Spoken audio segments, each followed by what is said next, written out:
Hello friends, आज हम लोग जानेंगे फ्रिक्शन के बारे में। फ्रिक्शन क्या है और वो कैसे काम करता है। इसको जानने के लिए आप लोग एक काम करो, आप लोग एक बुक खोलो, उसे टेबल पे स्लाइड करो, कुछ देर बाद वो बुक रुक जाता है। सेम वैसे ही आप लोग एक बॉक्स खोलो, उसे भी टेबल पे स्लाइड करो, कुछ देर बाद वो बॉक्स भी रुक जाता है। ऐसा क्यों होता है? इसके पीछे का कारण है फ्रिक्शन। क्योंकि हमने पढ़ा है कि अगर हम किसी चीज़ पे फोर्स लगाते हैं तो वो तब तक नहीं रुकता जब तक कि उसके अपोजिट एक्शन में कोई फोर्स एक्ट ना कर रहा हो। समझे? तो वो तब तक नहीं रुकता जब तक कि उसके अपोजिट एक्शन में कोई फोर्स एक्ट ना करे। तो इस केस में कोई तो एक फोर्स एक्ट कर रहा है अपोजिट एक्शन में, और उसी फोर्स को हम लोग कहते हैं फ्रिक्शन। समझ में आया? इसी तरह हम लोग कहते हैं फ्रिक्शन को, friction is force that opposes motion of object when two surfaces in contact move और tend to move with respect to each other. चलो सबसे उसके बाद कॉज ऑफ फ्रिक्शन। फ्रिक्शन होता कैसे है, इसके पीछे का कॉज क्या है। So microscopic examination of surfaces of various objects have revealed that all surfaces have irregularities when two surfaces slide over each other. These irregularities interlock and opposes motion and cause friction. समझ में आया? दिखाता हूँ एक बार। ये लोग, ये देखो आप लोग, ये सरफेस है टेबल का और ये वो बॉक्स का सरफेस है या फिर बुक का सरफेस, जो भी मानो। तो ये टेबल के सरफेस में आप लोग देखो, ये इरेगुलरिटीज हैं। पहले ये नीचे है, फिर ये ऊपर है, फिर नीचे है, फिर ऊपर है। समझ में आया? वैसे ही ये जो बॉक्स है उसके भी केस में पहले ये ऊपर है, फिर नीचे है, फिर ऊपर है, फिर नीचे है। सही है? अब ये जो ऊपर नीचे है ना, यही एक दूसरे से इंटरलॉक हो जाते हैं, एकदम ऐसे इंटरलॉक हो जाते हैं, और इंटरलॉक होने के बाद ये मोशन को अपोज करने लगते हैं। अब जब तक ये इंटरलॉक्ड है तब तक तो ये किसी चीज़ को आगे बढ़ने नहीं देंगे ना, तो ये मोशन को अपोज करने लगते हैं और उसी केस में ये फ्रिक्शन को जनरेट कर देते हैं। समझ में आया? बहुत अच्छा। उसके बाद इफेक्ट्स ऑफ फ्रिक्शन। फ्रिक्शन क्या इफेक्ट है, फ्रिक्शन का इफेक्ट क्या है हम लोगों के ऊपर। इट अपोजेस मोशन, हमें पता है इट अपोजेस मोशन। अभी हमने देखा कि ये मोशन को कैसे अपोज कर रहा है। अभी आपने बुक को भी स्लाइड किया, टेबल ये बॉक्स को भी स्लाइड किया, तो उसको आपने देखा कि मोशन को अपोज कर रहा है। It results in wear and tear of surfaces in contact. आपने जूता पहना होगा, तो जूता में आपने जब देखा, आप बहुत दिन तक एक जूता को जब आप पहनते रहते हो, उससे दौड़ते उड़ते हो, तो आपने देखा होगा कि जूता का जो सोल है वो फट जाता है। और ऐसा क्यों होता है? इसके पीछे का रीज़न है फ्रिक्शन। इसके पीछे का रीज़न है फ्रिक्शन। फ्रिक्शन की ही वजह से वो जूता का सोल पूरी तरह से गायब हो जाता है। समझ में आया? ओके। उसके बाद फ्रिक्शन का एक तीसरा effect, it produces heat. Friction जो है वो हीट प्रोड्यूस करता है। इसको चेक करने के लिए आप लोग अपने दोनों हाथों को लो और उसे ऐसे रब करो। ठीक है? ऐसे जब आप लोग रब करोगे तो कुछ हीट महसूस हुआ, यही है फ्रिक्शन। समझ में आया? चलो बहुत अच्छा। उसके बाद फैक्टर्स अफेक्टिंग फ्रिक्शन। फ्रिक्शन को वो क्या क्या फैक्टर्स है जो कि फ्रिक्शन को अफेक्ट करता है। पहला factor, nature of surface. Surface का नेचर कैसा है, सरफेस रफ है या फिर सरफेस स्मूथ है, ये भी फैक्टर्स है जो कि इफेक्ट करते हैं फ्रिक्शन को। अगर जो सरफेस है वो रफ है, इसका मतलब उसमें ज़्यादा इरेगुलरिटीज़ होंगी। ज़्यादा इरेगुलरिटीज़ होंगी तो ज़्यादा इंटरलॉकिंग होगा, और ज़्यादा इंटरलॉकिंग मीन्स ज़्यादा फ्रिक्शन। उसके बाद स्मूथ सरफेस में कम इरेगुलरिटीज़ होंगी, कम इरेगुलरिटीज़ मीन्स कम इंटरलॉकिंग, कम इंटरलॉकिंग मीन्स कम फ्रिक्शन। बहुत अच्छा, समझ में आया। उसके बाद weight of object. Weight of object का वेट भी डिटरमाइन करता है फ्रिक्शन को। जैसे कि एक हेवी ऑब्जेक्ट जो कि बहुत ही हेवी है, उसके केस में क्या होता है कि उस केस में आपने देखा होगा कि वो जो वेट उसका बहुत ही ज़्यादा वेट है, तो वो ज़्यादा प्रेस करेगा इरेगुलरिटीज़ की तरफ, वो ज़मीन की तरफ ज़्यादा प्रेस करेगा तो इरेगुलरिटीज़ की तरफ वो ज़्यादा प्रेस करेगा तो ज़्यादा इंटरलॉकिंग होगी एक दूसरे के बीच में। ज़्यादा इंटरलॉकिंग होगी तो ज़्यादा फ्रिक्शन भी होगा। वहीं पे एक लाइट ऑब्जेक्ट को अगर आप लो, एक लाइट ऑब्जेक्ट को लो, तो उस केस में क्या होता है कि वो कम प्रेस करेगा इरेगुलरिटीज़ की तरफ। ठीक है? वो लाइट ऑब्जेक्ट है, उतना उसका वेट है नहीं, वो बहुत ही कम प्रेस करेगा इरेगुलरिटीज़ की तरफ। कम प्रेस करेगा, कम इंटरलॉकिंग होगा, कम इंटरलॉकिंग होगा तो कम फ्रिक्शन होगा। समझ में आया? बहुत अच्छा। उसके बाद एरिया ऑफ कॉन्टैक्ट। ये जो वेट है ये फ्रिक्शन का प्रोपोर्शनल है। ठीक है? अगर वेट बढ़ेगा तो फ्रिक्शन भी बढ़ेगा, वेट घटेगा तो फ्रिक्शन भी घटेगा। समझ में आया? क्योंकि वेट जब बढ़ेगा तो इंटरलॉकिंग ज़्यादा होगा तो ज़्यादा फ्रिक्शन होगा, वेट जब घटेगा तो इंटरलॉकिंग कम होगा तो कम फ्रिक्शन होगा। समझ में आ गया? Area of contact. Area of contact किसी भी तरीके से फ्रिक्शन पे डिपेंडेंट नहीं है। एरिया ऑफ कॉन्टैक्ट किसी भी तरीके से फ्रिक्शन को अफेक्ट नहीं करता। इसी के लिए मैंने इसे यहाँ पे लिखा है, क्योंकि बहुत लोग मिसकॉन्सेप्ट हो जाते हैं, उन्हें मिसकॉन्सेप्शन है कि एरिया ऑफ कॉन्टैक्ट भी फ्रिक्शन को अफेक्ट करता है, लेकिन वो नहीं करता। फ्रिक्शन को अफेक्ट से वेट करता है, हो गया, और उसका नेचर, सरफेस का नेचर करता है। सरफेस अगर रफ है तो होगा फ्रिक्शन इफेक्ट, स्मूथ है तो फ्रिक्शन इफेक्ट होगा, वेट ज़्यादा है या फिर कम है तो इस चीज़ों से फ्रिक्शन इफेक्ट होगा। एरिया कितना है, एरिया ऑफ कॉन्टैक्ट कितना है, इससे फ्रिक्शन को कोई फर्क नहीं पड़ता। कैसे फर्क नहीं पड़ता? अभी हमने पढ़ा कि जो फ्रिक्शन है वो इंटरलॉकिंग पे डिपेंडेंट है, ठीक है। जितना ज़्यादा इंटरलॉकिंग उतना ज़्यादा फ्रिक्शन, जितना कम इंटरलॉकिंग उतना कम फ्रिक्शन। और ये जो इंटरलॉकिंग है वो वेट ऑफ एन ऑब्जेक्ट पे डिपेंडेंट है और सरफेस ऑफ एन ऑब्जेक्ट पे डिपेंडेंट है। कि रफ सरफेस तो ज़्यादा इंटरलॉकिंग ज़्यादा फ्रिक्शन, स्मूथ सरफेस तो कम इंटरलॉकिंग कम फ्रिक्शन, वेट ज़्यादा तो ज़्यादा इंटरलॉकिंग ज़्यादा फ्रिक्शन, कम वेट कम इंटरलॉकिंग कम फ्रिक्शन। समझ में आए ये चीज़ है। लेकिन एरिया ऑफ कॉन्टैक्ट से ये इसको कोई फर्क नहीं पड़ता। एग्जाम्पल के तौर पे एक बहुत ही बड़ी सीट ले लो, ठीक है, बहुत ही मतलब 2 किलोमीटर में मान लो कोई चीज़ फैला है, लेकिन उसके पास उतना वेट है ही नहीं, ठीक है, बहुत कम वेट है या फिर मीडियम वेट है, ठीक है, बहुत ही ज़्यादा भी नहीं है और बहुत कम भी नहीं है। सो उस केस में उसको क्या होगा, उसके पास बहुत ही कम वेट है, कम वेट होने की वजह से वो कम प्रेस करेगा जमीन की तरफ, तो कम इरेगुलरिटीज़ की तरफ प्रेस करेगा, कम इरेगुलरिटीज़ की तरफ प्रेस करने की वजह से कम इंटरलॉकिंग होंगे, कम इंटरलॉकिंग हो गया तो कम फ्रिक्शन होगा। समझ में आया? लेकिन वहीं पे एक मान लो कि एरिया ऑफ कॉन्टैक्ट एक ऑब्जेक्ट का जिसका बहुत ही कम है लेकिन उसका वेट बहुत ही ज़्यादा है, तो क्या होगा, वो बहुत ही ज़्यादा प्रेस करेगा इरेगुलरिटीज़ की तरफ, सरफेस की तरफ वो बहुत ही ज़्यादा प्रेस करेगा, इरेगुलरिटीज़ की तरफ बहुत ज़्यादा प्रेस करेगा। ज़्यादा प्रेस करने की वजह से ज़्यादा इंटरलॉकिंग होगा, ज़्यादा इंटरलॉकिंग होने की वजह से ज़्यादा फ्रिक्शन होगा। समझ में आया? तो मुझे लगता है अब आप लोग समझ गए होंगे ये फ्रिक्शन कैसे कॉज होता है, उसके इफेक्ट क्या होते हैं और जो कि फ्रिक्शन को इफेक्ट करते हैं, आप लोग समझ गए होंगे। अब हम लोग पढ़ेंगे टाइप्स ऑफ फ्रिक्शन, ठीक है। टाइप्स ऑफ फ्रिक्शन कौन कौन से टाइप्स होते हैं फ्रिक्शन के, उसके बाद एडवांटेज क्या है फ्रिक्शन का, डिसएडवांटेज क्या है, फिर उसके बाद फ्रिक्शन को हम लोग कैसे रिड्यूस कर सकते हैं या फिर इंक्रीज कर सकते हैं, इन सारी चीज़ों को अब हम लोग देखेंगे। तो अब हम लोग पढ़ेंगे फ्रिक्शन के टाइप्स के बारे में। सो टाइप्स, फ्रिक्शन के कितने टाइप्स होते हैं? सो उसके 4 मेन टाइप्स होते हैं, static friction, sliding friction, rolling friction और फ्लूइड फ्रिक्शन। यही 4 टाइप्स होते हैं। अब ये क्या क्या है? Sliding friction, static friction, rolling friction, fluid friction, ठीक है, ये क्या है? वैसे आपने इसके अलावा भी कुछ टाइप्स सुने होंगे जैसे डायनामिक फ्रिक्शन, लिमिटिंग फ्रिक्शन, इसको भी हम लोग देखेंगे, लेकिन पहले इसको देखते हैं। स्टैटिक फ्रिक्शन वो क्या है? आप लोग एक अलमीरा को जब मूव करते हो तो उसके ऊपर फ्रिक्शन एक्ट कर रहा, वो जल्दी मूव नहीं होता है तो उसके ऊपर एक फोर्स एक्ट कर रहा होता है, ठीक है, उसके मोशन को अपोज कर रहा होता है, वही है फ्रिक्शन। तो उस केस में जो फ्रिक्शन एक्ट कर रहा होता है वो है static friction. Till object is not moving and friction which is acting on it on that time is a static friction. समझ में आया? उसके बाद स्लाइडिंग फ्रिक्शन। स्लाइडिंग फ्रिक्शन क्या है? एक बार जब ऑब्जेक्ट मूव करने लगा या तो वो स्लाइड करेगा या फिर वो रोल करेगा, तो अगर वो ऑब्जेक्ट स्लाइड करेगा तो उसके ऊपर एक्ट कर रहा है स्लाइडिंग फ्रिक्शन, और अगर वो ऑब्जेक्ट रोल करेगा तो उसके ऊपर एक्ट करेगा रोलिंग फ्रिक्शन। उसी के लिए friction which acts when object slides is called sliding friction and friction which acts when object is rolling is called rolling friction। समझ में आया? बहुत अच्छे। उसके बाद फ्लूइड फ्रिक्शन, इस फ्रिक्शन को देखो, fluid friction, friction offered by fluids।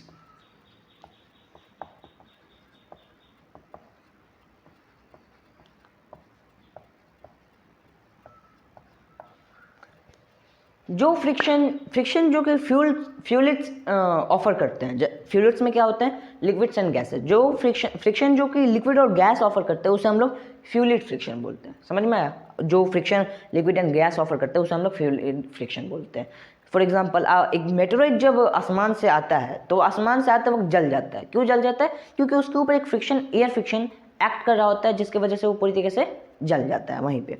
वैसे तो हमने पढ़ा है कि फ्रिक्शन इरेगुलरिटीज़ की वजह से कॉज होता है, लेकिन एग्जामिनेशंस में पाया गया है, एक्सपेरिमेंट में पाया गया है कि लिक्विड और गैसेस भी फ्रिक्शन को ऑफर करते हैं। समझ में आया? बहुत अच्छा। उसके बाद मैंने अभी बोला था कि लिमिटिंग फ्रिक्शन और डायनामिक फ्रिक्शन नाम की भी कोई चीज़ होती है।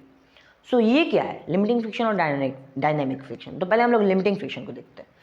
तो स्टैटिक फ्रिक्शन के केस में जब ऑब्जेक्ट मूव नहीं कर रहा था तब तक तो स्टैटिक फ्रिक्शन था, ठीक है, तब तक वो स्टैटिक फ्रिक्शन एक्ट कर रहा था उसके ऊपर।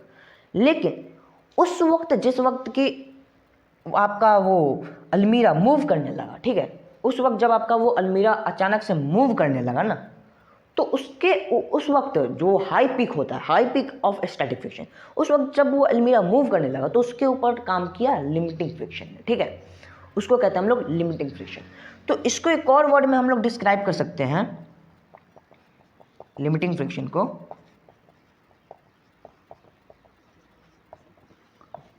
Highest peak of static friction, highest peak of static friction.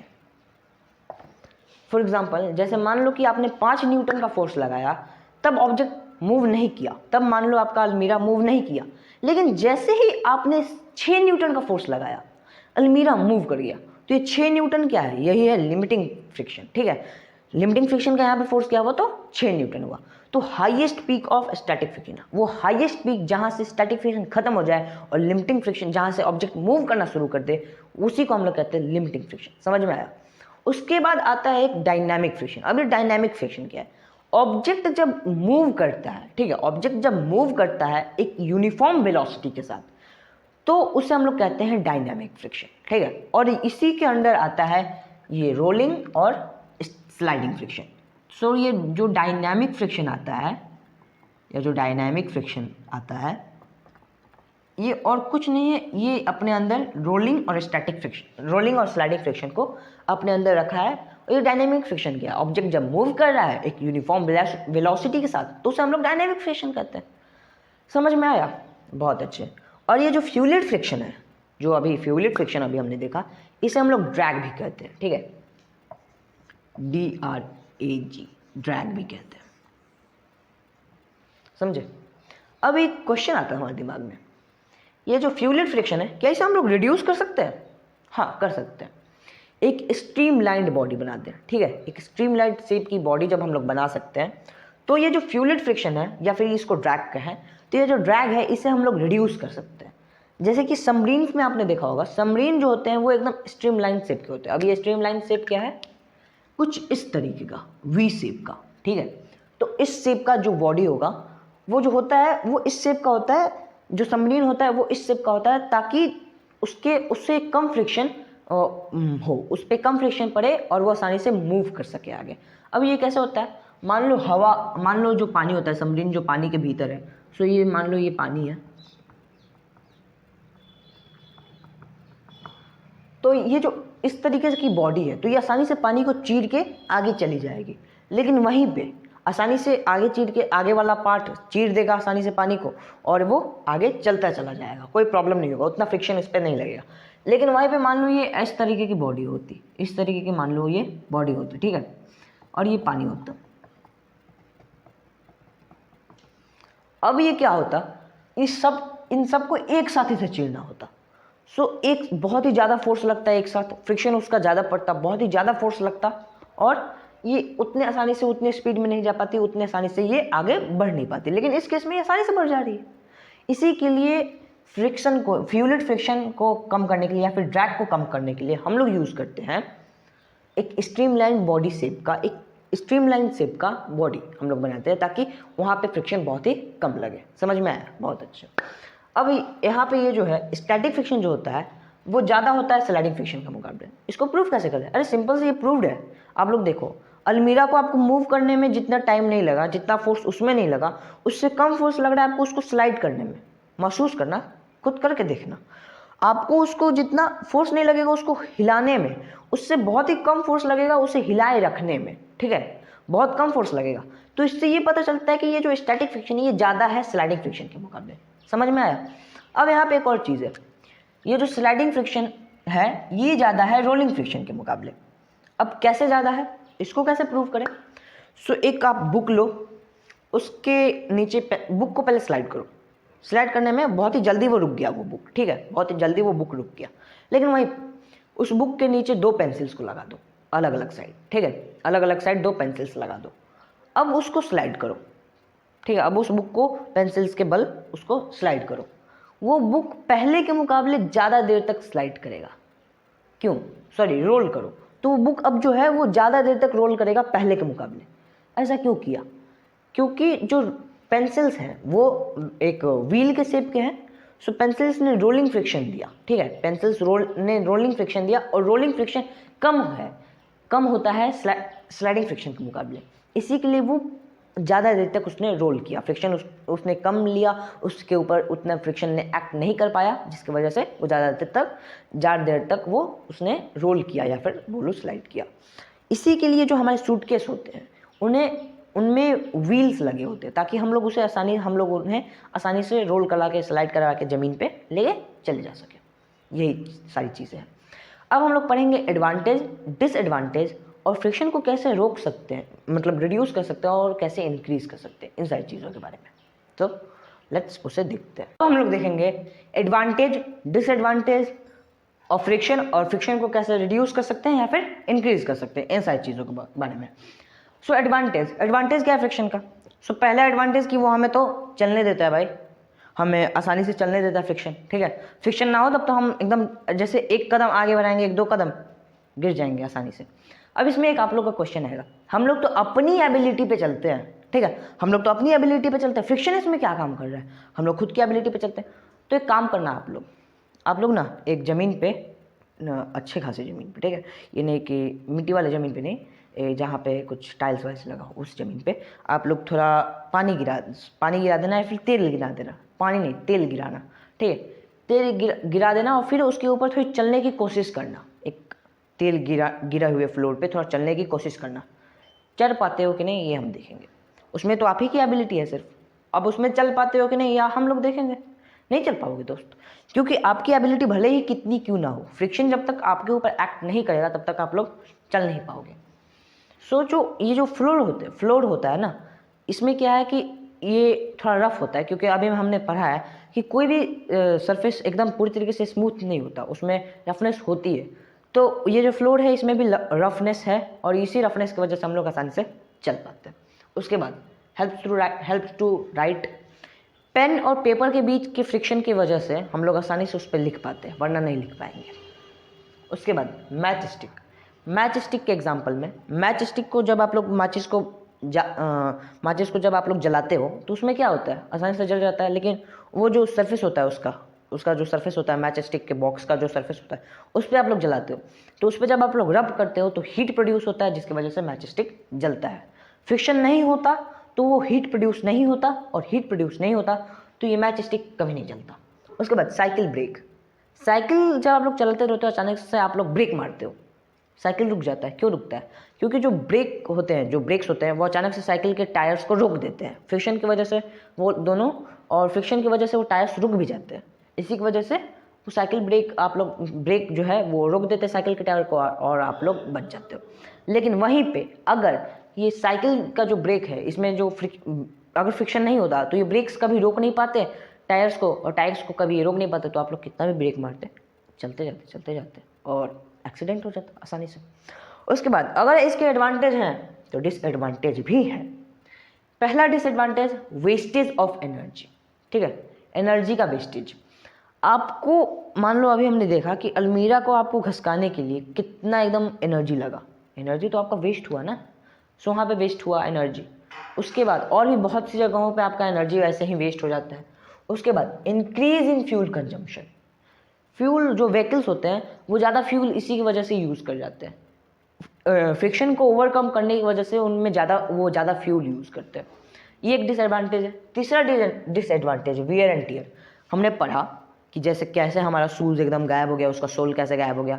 उसके बाद हमने ये भी देखा कि शूज़ का जो सोल है वो गायब हो जाता है। उसके बाद व्हीकल्स के जो टायर हैं, जो गाड़ी के जो टायर होते हैं वो भी गायब हो जाते हैं इसी के वजह से, फ्रिक्शन की वजह से। उसके बाद अनवांटेड हीट। अभी आपने देखा कि जब आपने आपके दोनों हाथों को जब आपने रब किया कैसे हीट प्रोड्यूस हुआ, वही हीट प्रोड्यूस होता है, बिना मतलब का हीट प्रोड्यूस हुआ। आपको जरूरत नहीं थी उस हीट की, लेकिन वो हीट प्रोड्यूस हुआ। कहीं किसी जगह पे वो हीट जरूरी भी है और किसी जगह पे वो हीट जरूरी नहीं भी है। फॉर एग्जाम्पल, जब आप दो पत्थर को रब करते हो तो वो हीट जरूरी है, लेकिन जब आप दो पत्थर को रब करते हो तो वो हीट जरूरी है, लेकिन यहाँ पे वो हीट कोई जरूरी नहीं थी। उसके बाद अननेसेसरी नॉइज़, बिना मतलब का नॉइज़ प्रोड्यूस होता है। गाड़ियों में आपने नॉइज़ को देखा होगा, नॉइज़ प्रोड्यूस होते रहते हैं, या फिर साइकिल्स में ये नॉइज़ प्रोड्यूस होता है फ्रिक्शन की वजह से, समझे। उसके बाद अब फ्रिक्शन को हम लोग रिड्यूस कैसे कर सकते हैं? फ्रिक्शन को हम लोग रिड्यूस कर सकते हैं गाड़ी में या फिर किसी भी तरीके से ऑयल का यूज़ करके या फिर ग्रीस का यूज़ करके या फिर टैल्कम पाउडर का यूज़ करके हम लोग फ्रिक्शन को रिड्यूस कर सकते हैं, ठीक है। उसके बाद सोप सोल्यूशन, सोप का यूज़ करके, ठीक है, सोप के सोल्यूशन का यूज़ करके हम लोग फ्रिक्शन को रिड्यूस कर सकते हैं। उसके बाद हम लोग जो सरफेस है जिसके ऊपर फ्रिक्शन कॉज हो रहा है उसको हम लोग पूरी तरीके से पॉलिश कर सकते हैं, ठीक है, किसी चीज़ से पॉलिश करवा सकते हैं जिसकी वजह से वो स्मूथ हो जाए, स्मूथ हो जाएगा तो फ्रिक्शन कम हो जाएगा। उसके बाद डिज़ाइन को इम्प्रूव करके, ठीक है, जैसे कि फ्यूलिड में अभी हमने देखा फ्यूलिड फ्रिक्शन के अंदर स्ट्रीमलाइन शेप की डिज़ाइन थी तो फ्रिक्शन कम हो गया, वैसे ही स्ट्रीमलाइन शेप की बॉडी को हम लोग बना लेंगे तो फ्रिक्शन कम हो जाएगा, आधा हो जाएगा भाई एकदम। उसके बाद इंक्रीज कैसे कर सकते हैं फ्रिक्शन को, किसी किसी जगह पे फ्रिक्शन को इंक्रीज करना भी जरूरी है, किसी किसी जगह पे डिक्रीज करना जरूरी है। तो डिक्रीज में तो हमने देख लिया, लेकिन इंक्रीज कैसे करें? सो इंक्रीज करने के लिए जो व्हीकल्स होते हैं ना उसमें ग्रुप्स, उसके टायर्स में ग्रुप्स दिए होते हैं, ठीक है। अभी ये ग्रुप्स क्या है, ट्रैक्टर्स के टायर्स को देखो, ट्रैक्टर के टायर्स में किस तरीके से उस पर डिज़ाइन बनी होती है, ग्रुप्स बनी होती है, वही चीज़। सो टायर्स में अगर वो ग्रुप इंक्रीज कर दी जाएगी तो वो उसमें फ्रिक्शन ज़्यादा होगा, फ्रिक्शन ज़्यादा होगा, ज़्यादा ग्रुप्स होगी, ज़्यादा रफ सरफेस होगा तो ज़्यादा इंटरलॉकिंग हो जाएगा, ज़्यादा फ्रिक्शन होगा। समझ में आया? उसके बाद स्पाइक्स दे दो शूज़ में, स्पाइक्स दे दो शूज़ के भीतर। ये कैसे? शूज़ के अंदर जब आप लोग स्पाइक्स दे दोगे, कांटा उसको बोल सकते हो, जब आप लोग स्पाइक्स दे दोगे तो शूज़ में फ्रिक्शन ज़्यादा इंक्रीज़ हो जाएगा, ज़्यादा इंटरलॉकिंग इंक्रीज़ हो जाएगा, ज़्यादा इंटरलॉकिंग इंक्रीज़ होने की वजह से ज़्यादा फ्रिक्शन इंक्रीज़ हो जाएगा। इसका एक्चुअली यूज़ करते हैं माउंटेनर्स जो कि पहाड़ चढ़ते हैं, क्योंकि अगर उनका फ्रिक्शन कम होगा तो वो स्लिप कर जाएंगे और गिर सकते हैं, तो उन्हें ज़्यादा फ्रिक्शन चाहिए ताकि वो स्लिप ना करे, और इसी के लिए वो लोग स्पाइक्स का यूज़ करते हैं ताकि माउंटेन में आसानी से अपने जूते को हिला सकें। समझ में आया?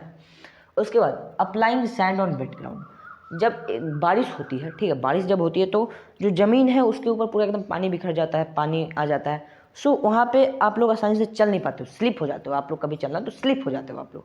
सो वहाँ पे क्या कर सकते हैं हम लोग, वहाँ पे बालू हम लोग गिरा सकते हैं। बालू को गिराने से क्या होगा, बालू गिरा सकते हैं या फिर मिट्टी थोड़ा थोड़ा गिरा सकते हैं। उसको गिराने से थोड़ा थोड़ा, बहुत ज़्यादा नहीं, थोड़ा थोड़ा गिरा सकते हैं। तो उसको गिराने से क्या होगा, उसमें फ्रिक्शन वो ज़्यादा रफ सरफेस हो जाएगा, रफ हो जाएगा तो इंटरलॉकिंग ज़्यादा होगा और फ्रिक्शन ज़्यादा हो जाएगा।